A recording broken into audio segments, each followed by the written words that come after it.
Welcome back. Welcome back. Your man Diamond K in here, of course, the Diamond K Show on fire-tv.com, radio on fire, all that good stuff, youtube.com/DJ Diamond K. A lot of things to talk about. Happy Monday to everybody. Hope that your Mother's Day was all of that. Today on the show, of course, we're going to talk Marilyn Mosby. And, federal prosecutors targeted Marilyn Mosby. She has gotten the support of a lot of different organizations, a lot of different people. NAACP is in support of her. And there is this move to get her pardoned. There's a petition that is out there. They're trying to get 40,000 signatures. I have a link in the show notes to that. So I want to talk about Marilyn Mosby and this quest that she is on. She feels, and I feel, and many others feel, that she was targeted. Marilyn Mosby was targeted because she is trying to get justice. So she prosecuted some police officers, and they have been coming for her ever since. So she's the former Baltimore State's attorney, and she has a public defender, and that is because of a lot of things. They've taken money. She doesn't have a car anymore. She doesn't live where she used to live. Like, a lot of things in her life have changed because of this. So the former Baltimore State's attorney, Marilyn Mosby, is fighting. She's fighting for her life. They're trying to give her 40 years. And they definitely want to take her law license. I think the most important thing that they want to take from her is her law license. She obviously lost the election. For re-election. But there is a potential 40 years that are on the table. So I want to talk about this. So what she actually did, what did she do? She took some money from her retirement.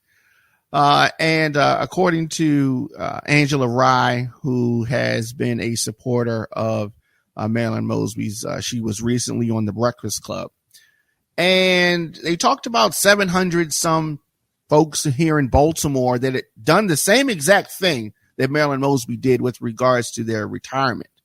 And of course, no charges were brought up on those folks. Well, they didn't prosecute the gun trace task force. They didn't prosecute the officers with the Freddie Gray. They didn't do those things. So I guess it wasn't that big of a crime, or it wasn't a crime at all. And throughout the country, over 35,000 people have done the same exact thing during the COVID time, taking money from their retirement. If you think back to the COVID time, it was real hectic. It was really, really hectic. Folks didn't know what was going on. And so hardship is what they're trying to say. Hardship. How do you define what the hardship was at that time? And if your check still is coming in, right? If you're still receiving your pay, but you don't know the future of things, that could be a hardship. Going back to COVID time. Now, I know we're far removed from COVID time, so it's kind of difficult for us to look back what the mindset was at that time. So there is a central theme here that Marilyn Mosby and supporters of the former state's attorney has, repeatedly emphasized.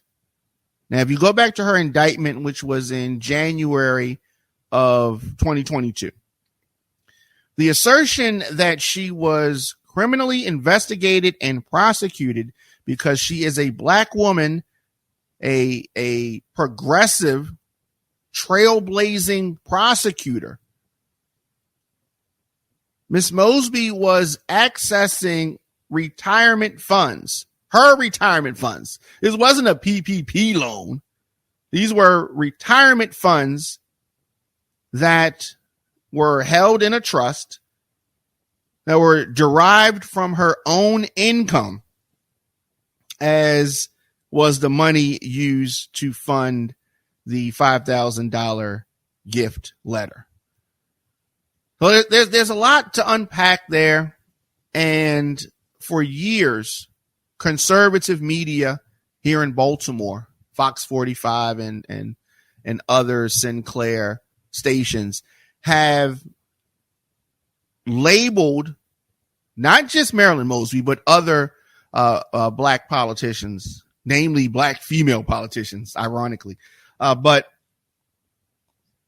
there has been this, excuse me, there has been this push by conservative, right-leaning Republican media to paint Marilyn Mosby, the former Baltimore State's Attorney Marilyn Mosby, as some type of a criminal or some type of just a shady person. It is ironic that the very system that she has been fighting for with regards to justice is being used against her. It is very ironic. Now, some of you may look at a former state's attorney and say, well, she's claiming that the charges against her are false. And I'm sure that a lot of defendants that her office prosecuted said that their charges were false. And why should we feel something for Marilyn Mosby? We absolutely should feel something for Marilyn Mosby. Absolutely. So she did not defraud taxpayers. She did not defraud government agencies. She did not access somebody else's money. She didn't do fraud like a lot of folks that got tied up in that PPP loan stuff. This was her money, all right? So we got to be clear on that. So Donald Trump, former Governor Larry Hogan, and other Republicans, the prosecutor, there's a lot of folks tied up in this. They put a target on her back, and I guess you could say that she put a target on her, or she allowed her actions put a target on her back. Let me say it that way. Her actions put a target on her back. So what put the target on Marilyn Mosby's back? Well, prosecutors are pushing for this outcome where she goes to jail. That's what they want. They want her separated from her teenage daughters. That's what they want.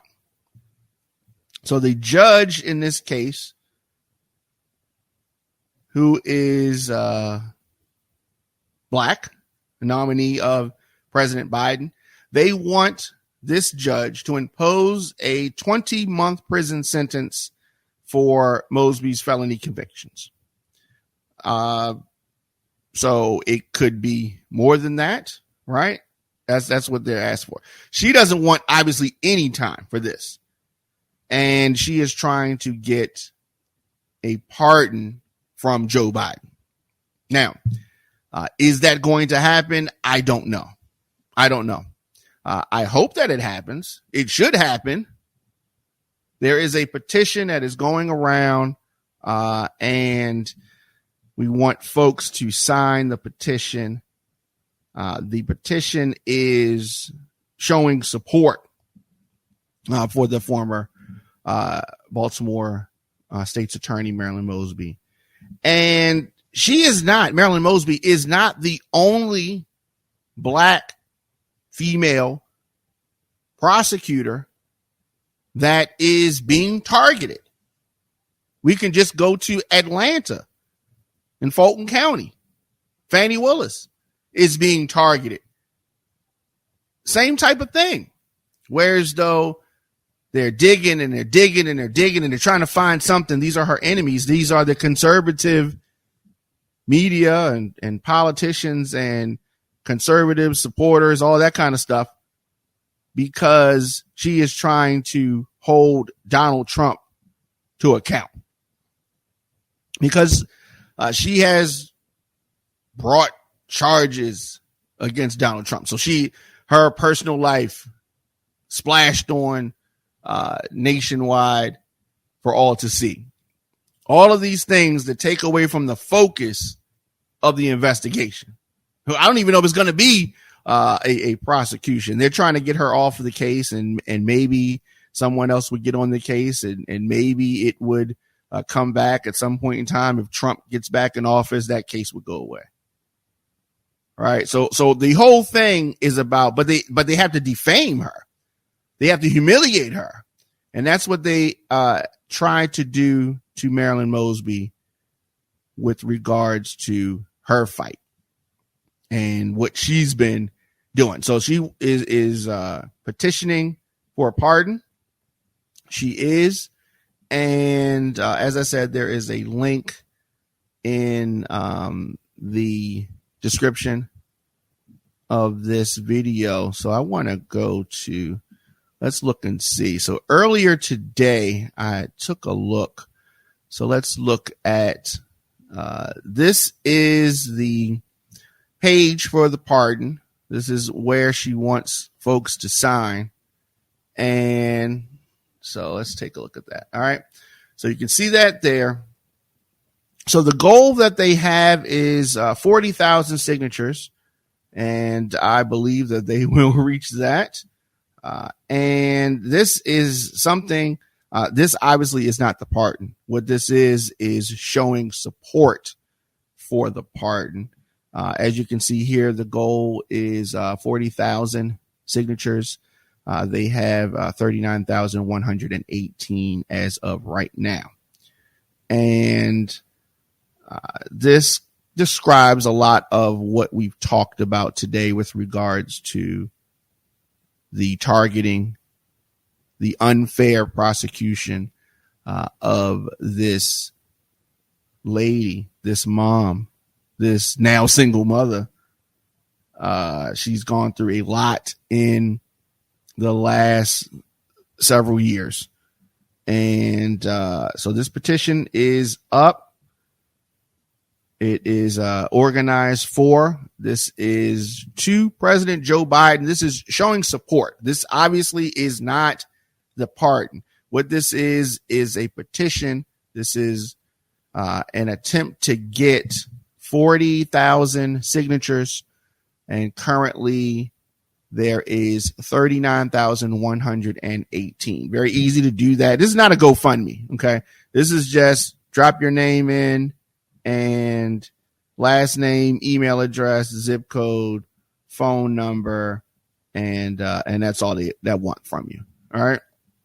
And of course, if you, and share it, and they want you to share it. So this is what it is.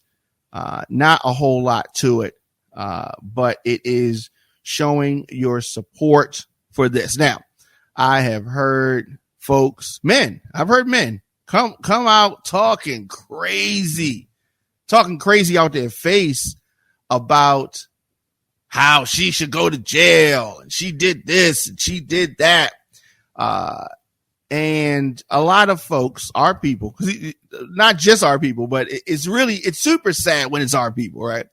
You have allowed yourself to be bamboozled, to be fed misinformation, and then they start believing it. This lady, this single mom, is facing this time because she prosecuted police officers. Now, in addition to the Freddie Gray folks, there were other officers, 30 some officers that were brought up on charges. You remember the gun trace task force and all of that hoopla? There were officers who were lying on citizens. This is nothing new. We knew that this type of stuff happened. And what has the police so upset, what has the FOP so upset is the prosecutor, in their eyes, the prosecutor is supposed to be on their side. The police are like, what? We got a prosecutor prosecuting us. You're supposed to be on our side. So they're looking at her, Marilyn Mosby. They're looking at her like she's some kind of traitor or something. But as my father often said to me coming up, you got to be on the side of right. So if the police are in the right, then she's on their side. But if the citizen is right, she's on their side.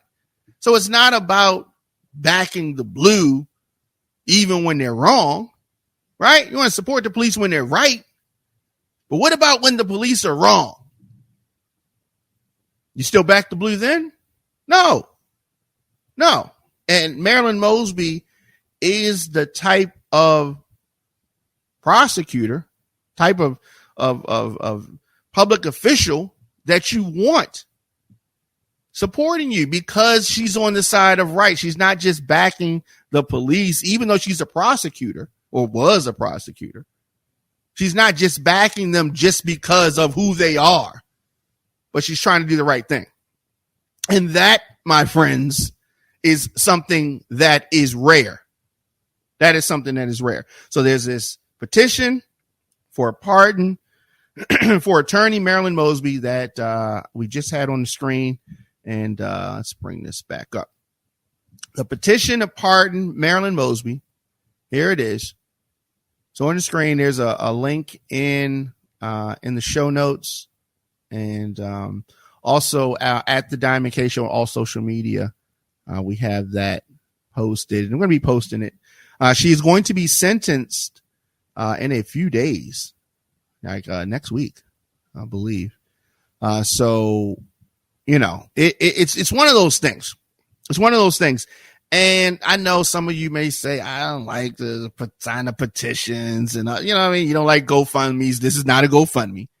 This is a petition for a pardon for former state's attorney Marilyn Mosby. And you can sign this petition, right? You can sign this petition and you can share it with your friends. Now, clearly, I want to emphasize that she did not do, forget what you hear on Fox 45 and some of those other right-wing media outlets. She was taking out money from her retirement. She paid into this with her monies. So she's taken out during the pandemic. Now, some of there was a lot of folks that had the PPP loans, scamming and all that. This is not one of those cases. This is not one of those cases. What's going on? This is not one of those cases. We're talking about Marilyn Mosby. Marilyn Mosby, of course, says that the federal prosecutors targeted her, which they did. They did target Marilyn Mosby. So the NAACP is supporting in this push for a pardon. There are plenty of other activists that are supporting Marilyn Mosby, and I have signed the petition, and I hope that you will as well. So I sent this to I didn't send. I'm going to send this to my father because we were talking about it earlier, and so since we've been on the air, have there been any? So I think it was 39,118 signatures when we started the broadcast. See where we are now. 39,126. Okay, so a couple people have signed since we have been on air. That is a good thing. And this is the petition for a pardon for former state's attorney Marilyn Mosby. So this is something that President Biden can do. This is something that President Biden can do. This prosecution started under the Trump administration, and Trump has, thrown her under the bus. You've had the former governor, Larry Hogan, delegate money towards this prosecution. He's thrown her under the bus, as he has thrown under the bus a bunch of black female mayors of Baltimore, just black female politicians. He's not feeling them like that, talking about former Governor Larry Hogan. And the last thing we need is him in Congress. Good gosh. That's not what we need. Not what we need. So Marilyn Mosby, the former state's attorney here in Baltimore, has this petition. And so we are in support of that. A lot of other things to talk about here today. Michael Cohen testified in the hush money trial for this Donald Trump case. We're going to talk about that right after this quick break. 20 seconds.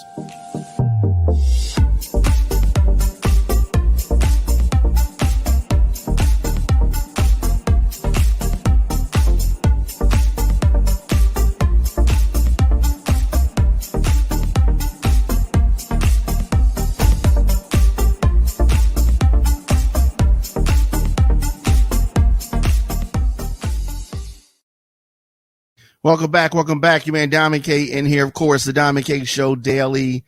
I am here. Anywhere you get your podcast, just search the Diamond K Show, of course, on fire-tv.com. So Michael Cohen, this is the former attorney, former fixer of Donald Trump, testified today in this hush money case, this hush money trial that is happening in New York right now. So he was calm, he was collected, but that is because this was the prosecution talking to him, and he's one of their witnesses. And so we're going to see what happens when the defense gets a shot at him. He is a very animated type of guy. He can flip out. So it's going to probably be a wild thing when the cross-examination happens. But today, on day one of his testimony, Michael Cohen walked jurors through Trump's connection to the Stormy Daniels deal. Now, many folks will say, this hush money is not a crime. Why are they making a big deal about this hush money? But it's never the action. It's always the cover up.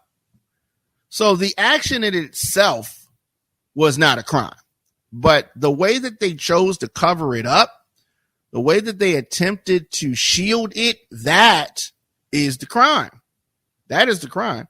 The way they tried to shield it. So Donald Trump, very angry today about Michael Cohen taking the stand. Michael Cohen, coincidentally, is more like a son.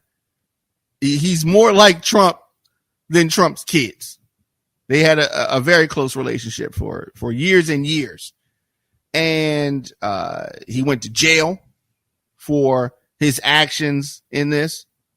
But today, Cohen explained how he worked with the then Trump organization chief financial officer Alan Weisselberg in January 2017 to devise a scheme for how Michael Cohen, would be reimbursed for the Stormy Daniels hush money payment and get additional bonus pay. So they're trying to cover up an affair that had happened at this point, 11 years prior. But it initially was going down right before the election. And this point is right before, he's taken office, or right after he's taken office in January of 2017. And so it's, I don't know. It's one of those things that I just don't understand why he didn't just let it go. Right. It's one of those things that Trump gets in his own way. Right. Whether it's ego or his bombast, the character that he plays, he gets in his own way. But this repayment scheme is at the heart of Trump's charges in this case. Like I said, it's never the actions. It's just usually the cover up. The cover up.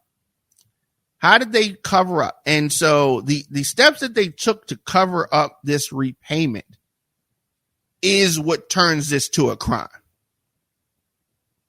Is what turns this into a crime.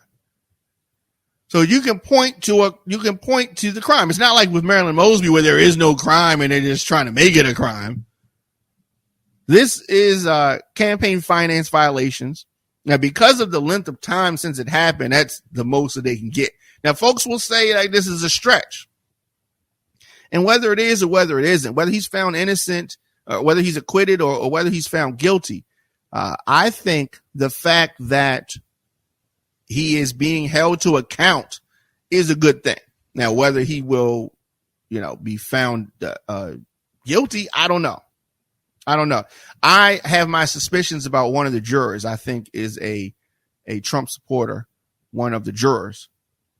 That juror said that they get their news from Truth Social, which is Trump's website, and they get their news from X.com, which is formerly Twitter. So that's a Trump supporter right there. Right? That's the only place they get their news from. Yeah, that's a Trump supporter right there. So I don't think that there's any information that they can put in front of that juror that they're going to say, oh, Trump's guilty. So I think he's going to walk on this personally. But this repayment scheme was at the heart of today's testimony. And after their meeting, Cohen said the duo went to Trump's office where the then president did not try to negotiate and approved a plan to provide Cohen a total of $420,000 paid in monthly installments.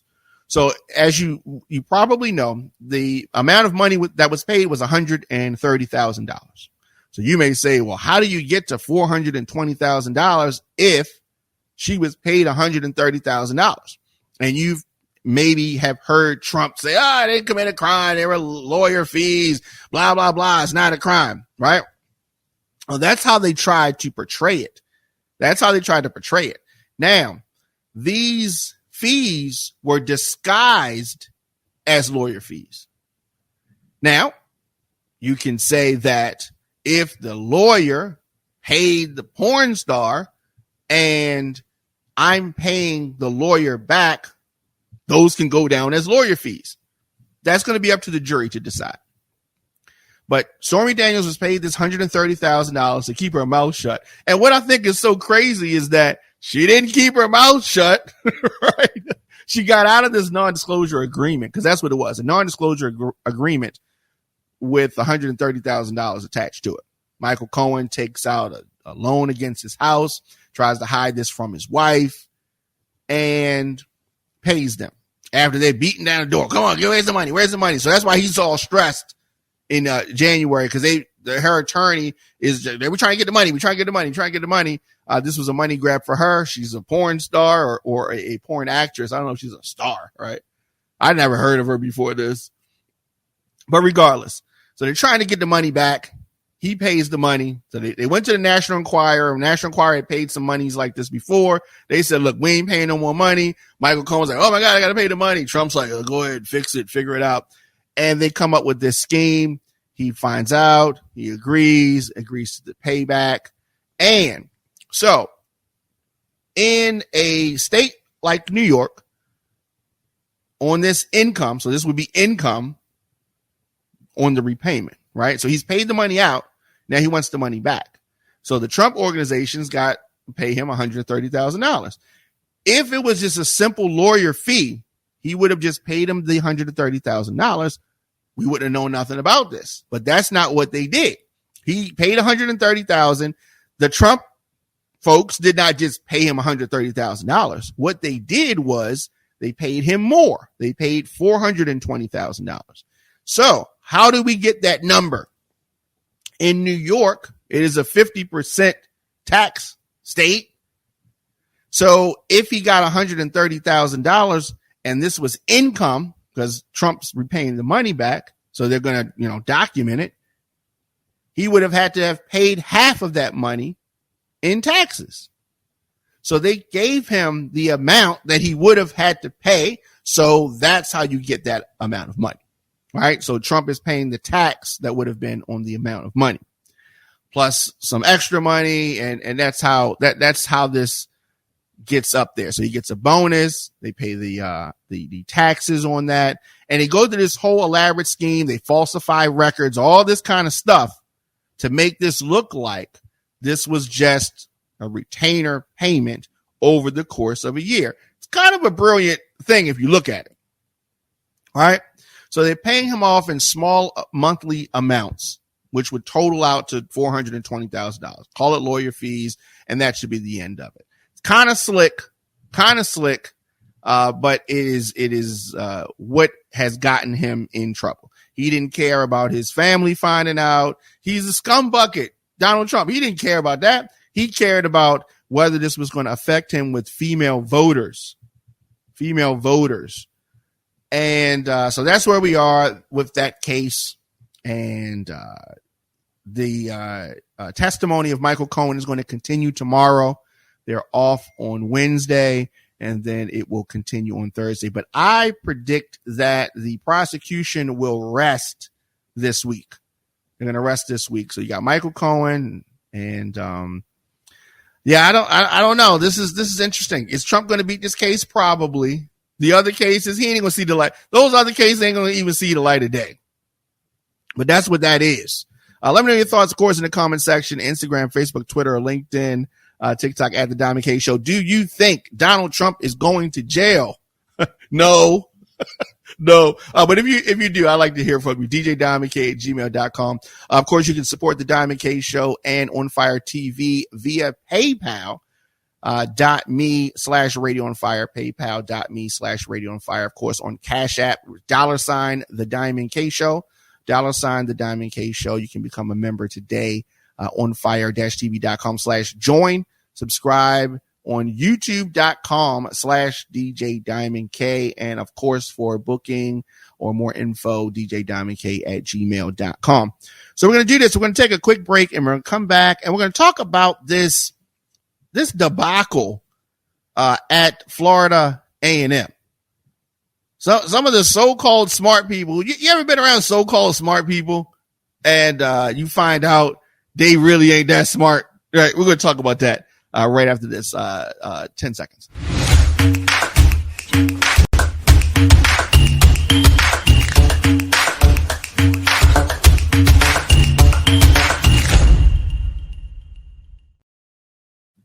Welcome back. Your man Diamond K in here. Of course, the Diamond K Show, on Fire-TV. And before we get into this next story, I wanted to take a quick peek. So when we last checked, the Marilyn Mosby petition for a pardon was at 39,126 signatures. And let's see where we are now. All right. So right now we are at 39,149 signatures. Okay. So things are moving. And that is the petition for the pardon for former Baltimore State's attorney Marilyn Mosby. So we're going to check back with that a little bit later. So I was talking about so-called smart people, and Florida A&M is backing away from a shady donation, a alleged $237 million donation that the so-called smart people, I'm calling them so-called smart people because if they were actually smart, they would do something different. So there was all this excitement about this alleged donation. This was like a record-breaking donation, $237 million donation to Florida A&M University. I mean, they did the whole thing, the big check. They did that whole demonstration. They didn't do any research on the alleged donor, who is Greg Germami.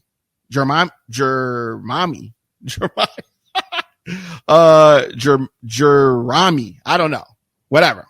Right now, he claims that he doesn't understand the concern, despite his past criminal record, despite the financial inconsistencies. So, according to the the Tallahassee Democrat, the 30-year-old hemp farmer, investor, and entrepreneur, garnered national limelight and spotlight with this contribution, which looks like, I mean, if it was legit, would be the largest in the history of FAMU. I mean, any of the other historically black universities or institutions in the country, this would be the biggest donation. So you would think they would have done their homework. Isn't that what y'all supposed to do? Homework? No, they didn't do that. Florida A&M did not do that homework at all. So the founder of Batterson's Farms Corporation, this guy, 30 years old,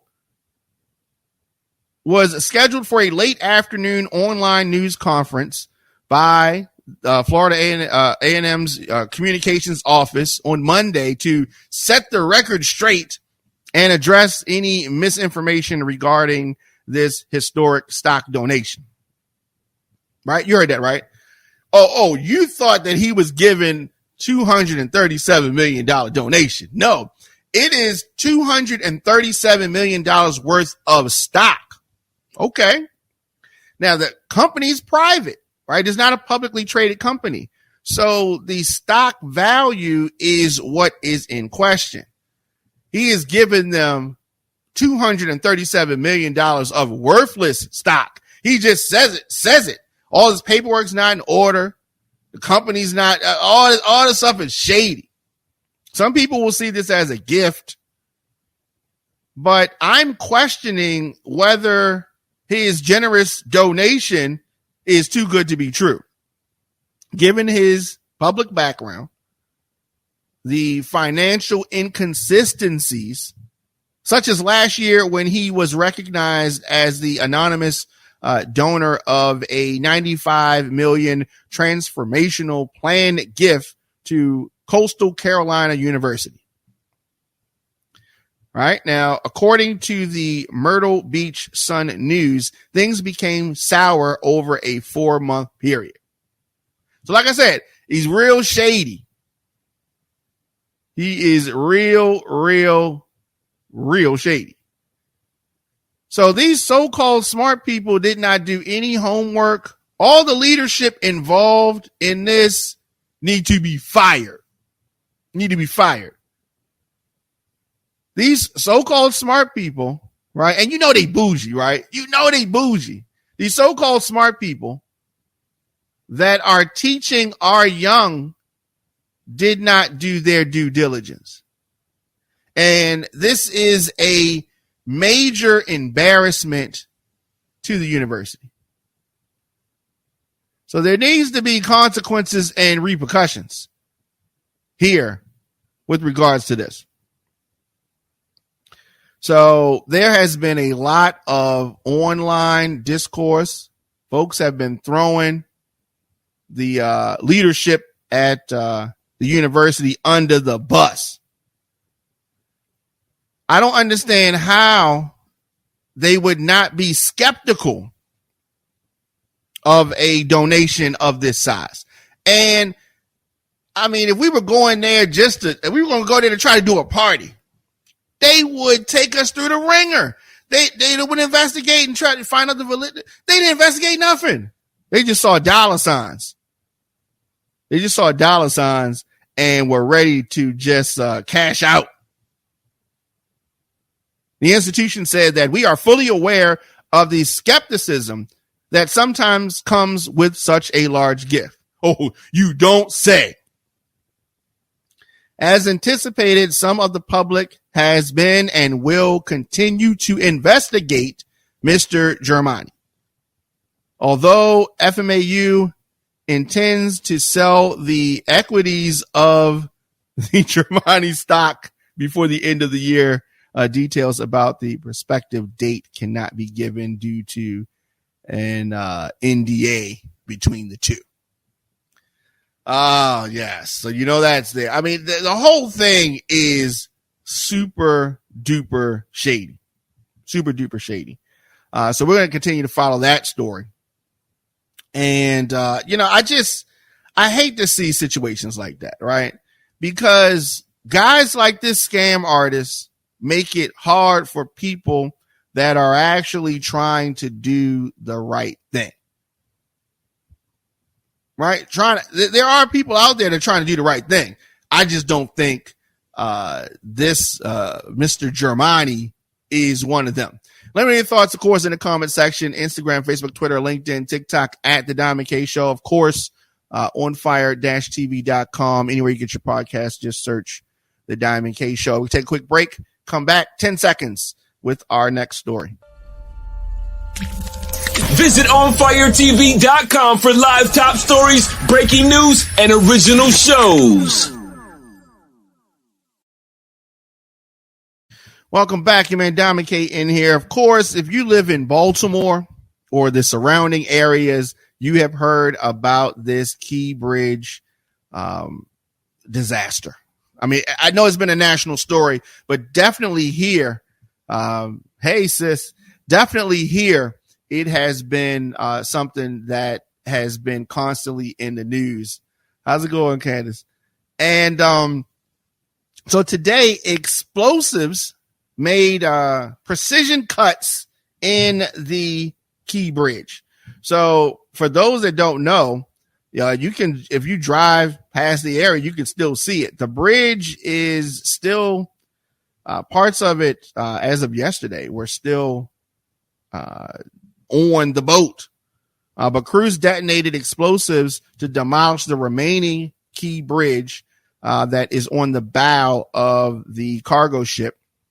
But the precision cuts, they were talking all this about the precision cuts, and it still did not remove it all. I am wonderful. How are you? And how is the family? I don't understand why it has not been done yet. So Unified Command said that they were going to use explosives to remove the steel beams from the ship. They announced that last week. Today, they did that. And they said that the 22 crew members would remain on board below deck in the back of the ship during the detonation. So they blow some stuff up. Still doesn't get rid of the whole mess. Officials said that several safety protocols were put into place, but the crew members needed to stay on board to keep the ship operational. Interesting. So this was a controlled demolition, and it was intended to break down the span that's estimated to be about 500 feet long and weigh about 600 tons. That piece fell on the bow of the boat, which has been stuck there ever since. So now they got to come up. So they made small cuts into the steel, in which the small explosive charges were placed that separated the steel and broke the bridge into smaller pieces. So it is still not done yet. Officials said that the demolition would cause the pieces of the bridge to fall into the water. But this this is not not what it was. They had this really nice simulation video of what they thought was going to happen. But the explosion, of course, was loud. But it is still not done yet. But we're going to continue to see that. Once the demolition is complete, the surveys will be taken, and the goal is to refloat the ship 2 days after the high tide. So we're going to see about that. The governor and the Unified Command team said that the timeline to reopen the permanent channel is by the end of May, and they claim that is still on schedule. And this is a tricky thing. All in all, I think that the communications have been good. This is a tough thing to manage. And I think that the governor is doing a good job from a PR standpoint.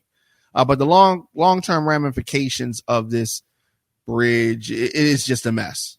Long-term ramifications, I don't know what they're going to be.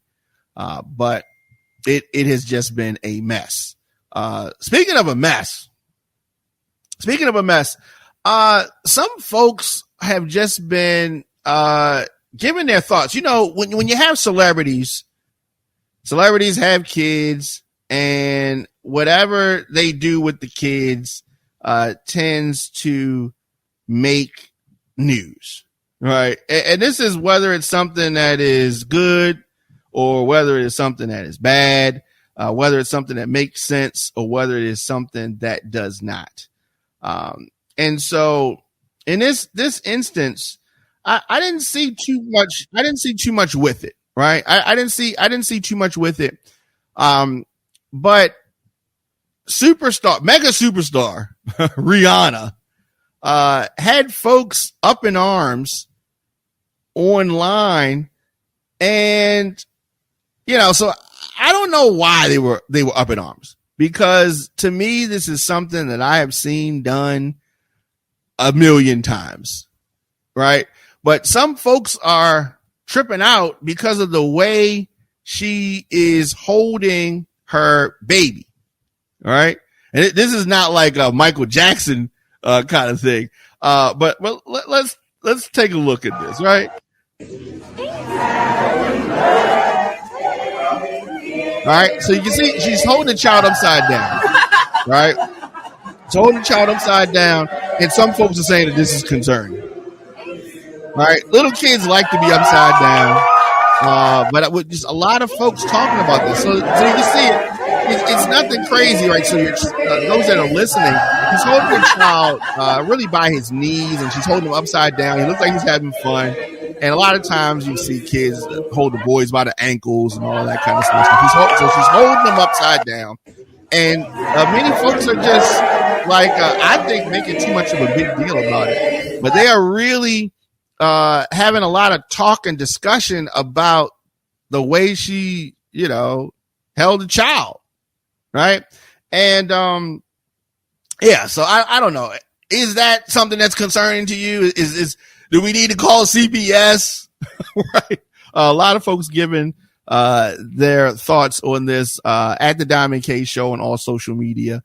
We have a discussion going on, and, I'm just laughing at what folks are saying. Most folks that I've seen, are saying that this is normal, but maybe this is just in the Black community. Maybe in other communities they don't do this, but I've seen it done.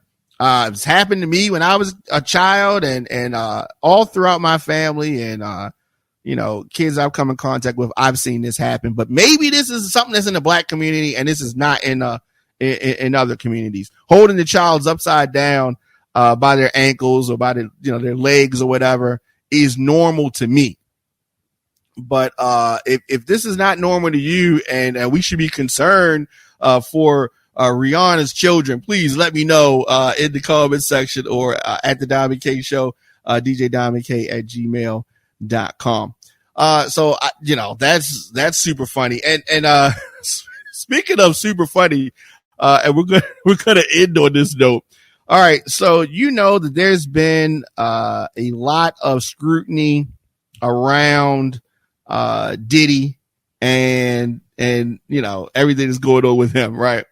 And there's also been a rash of diss records coming out. A rash of diss records. You had Drake and Kendrick and Rick Ross and Game, and Diddy's son Christian King Combs released a track, and he dissed 50 Cent, and he referenced the federal raids, and he dissed some others, but it was mainly aimed at 50 Cent. Now 50, of course, did not seem threatened by this diss track, nor should he be. And the track wasn't good. Okay, the track wasn't good. But he's released this song, and it's out there. It's called Pick a Side. And he took shots at anybody that's hating on his dad, and he looks exactly like his father, right? But like I said, mainly he's aiming at 50 Cent, and 50 and 50 has been, I don't want to say we're going back and forth, but 50 has been trolling Diddy for years and years. But I don't know. It's just When it comes to 50, King Combs says that when all they had was 50 Cent, who put the city on the map, stop lying, Pop's been hated on by many men and niggas, that's fine. They going to try to stop these M&Ms and they going to die trying. Okay. All right. So, I mean, okay, not bars exactly.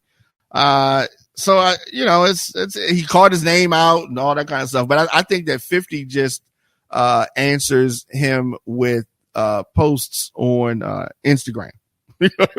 He's clearly not worried about Christian. And on Sunday, 50 posted a photo of Diddy and his son dancing and said, I feel so threatened by the things that Christian is saying on his record. I'm afraid for my life. Please don't hurt me, guys. I never mentioned or posted anything about Puffy's kids because Keefe D said he killed Tupac. LOL.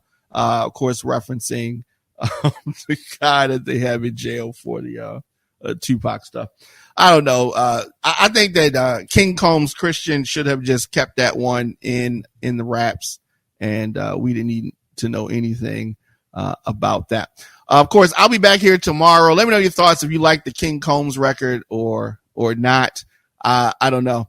But I'll be back here tomorrow, 6 p.m. for the Diamond K Show on fire-tv.com. Of course, you can support the show. Cash App, $, the Diamond K Show. You can become a member today on fire-tv.com/join. Subscribe on youtube.com/DJ Diamond K. You need to get in touch with me. Very easy to do that. djdiamondk@gmail.com. And tomorrow is going to be our election day specials, primary election here in Maryland.